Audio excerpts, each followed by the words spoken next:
After 4 years of an immigration system rooted in destructive and chaotic policies, President Biden is taking the challenge head-on and is building a fair, orderly, and humane immigration system. That's our objective. After coming into office, our administration immediately jumped into action to address the influx of migrants at the border, something that began during and was exacerbated by the Trump administration. White House Press Secretary Jen Psaki just flat out lying to the press today in regards to what's happened at our southern border, a complete fabrication of the real truth. Republicans in Congress are not having this. We're joined now by Congressman Jason Smith of Missouri, who is scheduled to actually go to the border tomorrow. Sir, thank you so much for taking the time. It's great to be with you, Rob. Good to see you. Your response to what you just heard there from Jen Psaki. You know, let's be clear, Rob. Biden created this crisis. He denied it even exists. And now he thinks he can buy his way out. I mean, Biden's plan to send billions of dollars to citizens of other countries with no strings attached is completely misguided and naive. And what's even worse, he's sending money to some of the most corrupt countries in the world, again, with no strings attached. And that's clearly reckless. Yeah. This isn't a problem that you can solve by throwing money at it. You solve it by enforcing the laws and the books, cutting the incentives for people to come to this country illegally, and you send a message to the world that when you come here legally. Yeah, absolutely. And you wrote a letter to Biden's budget office about the plans to increase these payments to Central American countries. We want to just put a small piece of it up on the screen here.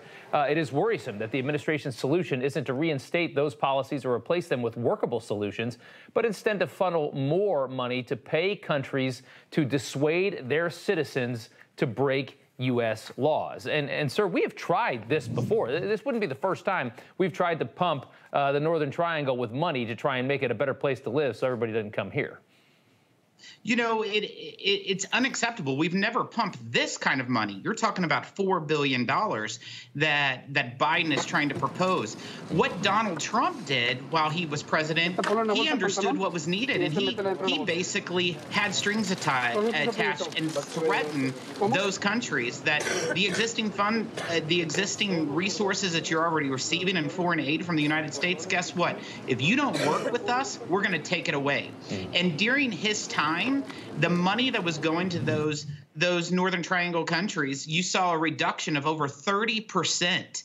And now Biden is just saying, hey, we're going to give you an additional $4 billion, no strings attached. We just hope that you're going to work with us. It just shows how reckless his behavior is. Right, and it just shows how we just give way too much money to our own government, and they're just stupid with it, as we know, as we've always known.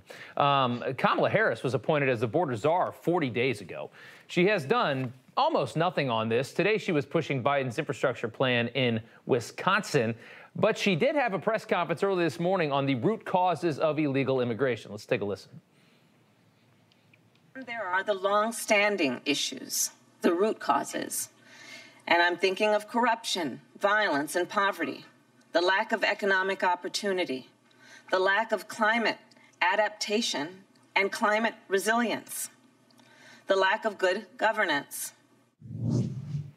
So now, basically, we're going to start talking about, these climate refugees. And essentially, it feels to me that the administration's, their response to this is anybody that doesn't live in a country as nice as ours, or anybody where the weather gets bad for a while and they have a drought like Central America has, is just allowed to come here. They're accepting that. You know, this administration has no sense of reality and what real Americans are feeling. The fact that she's in charge of the southern border, of the border crisis, and has failed to even show up 40 days after she's had it shows that they have no realistic expectation to actually solving it. The best way that they could solve the issues there is to reinstate President Trump's cooperative agreement that he had with the Northern Triangle countries. He could utilize the migrant protection protocols. He could end, catch, and release. Instead, they reversed all of that, and they're saying, come to our country. We will give you free stuff. We will give you a $1,400 bailout check that they got from the Biden bailout bill. It's crazy. You'll get free dental care if you cross over. This is not what people should be coming to our country for. They should be coming to our country for freedom, not free stuff. And now you're seeing the Washington Democrats, like Speaker Pelosi, passing 2 different amnesty bills throughout Congress just in the last couple weeks. They are only creating a larger problem. Couldn't agree more. Switching gears real quick, just because I want to hit this question. It looks like Liz Cheney is in trouble with the party. What is the latest you've heard on this? It looks like they might try to get rid of her. You know, the fact that you're asking that question and that we're looking at it shows that there's some problems, and it is a huge distraction, and it's something that the conference has to address. And I would say that whenever we return next week, that clearly we will have a family discussion and address those issues. There are a ton of leaders in our party, and what some people in the Republican Party have a hard time to understand is that you judge leaders by how many followers they have. The largest and biggest leader in our party is Donald Trump. And whether you agree with him or not, Liz Cheney, he is the leader of the Republican Party, and she's going to have to deal with that. Interesting stuff. All right, heading to the border this week, Congressman Jason Smith of Missouri. Sir, thank you so much for the time. Keep us updated on the trip. Thank you, sir. Great to be with you. All right. Hey, I'm Rob Finnerty. Thanks for watching. If you enjoyed this video, please join the conversation in the comments below. Don't forget to subscribe, too.